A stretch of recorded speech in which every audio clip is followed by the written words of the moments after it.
வேதத்துல கடவுளுடைய இந்த செயல்பாட்டை பல இடங்கள்லயும் நம்மால பார்க்க முடியும். அந்த இரவு தூக்கம் வராம யோசிச்சுக்கிட்டு இருக்கிற அந்த நிலைய நீங்க உதாரணமா ஆதியாகமத்துல பாத்தீங்கன்னா, இந்த அபிமெலேக்கு சாராய் நிமித்தமாக தூக்கம் வராம கிடந்தான்னு ஒரு வசனம் வரும் பாத்தீங்களா. ஆதியாகமம் 20வது அதிகாரம் 3வது வசனத்துல பாத்தீங்கன்னா, தேவன் இரவிலே அபிமெலேக்குக்கு சொப்பனத்தில் தோன்றி, நீ அழைப்பித்த ஸ்ரீயின் நிமித்தம் நீ செத்தாய், அவள் ஒருவருடைய மனைவியா இருக்கிறாளே என்றார்.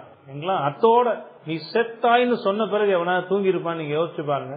உடனே அவன் அங்க சொல்றான், நான் நல்ல எண்ணத்தோட தானே எல்லாம் செய்ய ஆரம்பித்தேன். நம்முடைய மக்களுக்கு துன்பங்கள் வரப்போகிற நேரங்கள்ல ஆண்டவர் இப்படி செயல்பட்டு இருக்கிறத நம்ம பார்க்க முடியும்.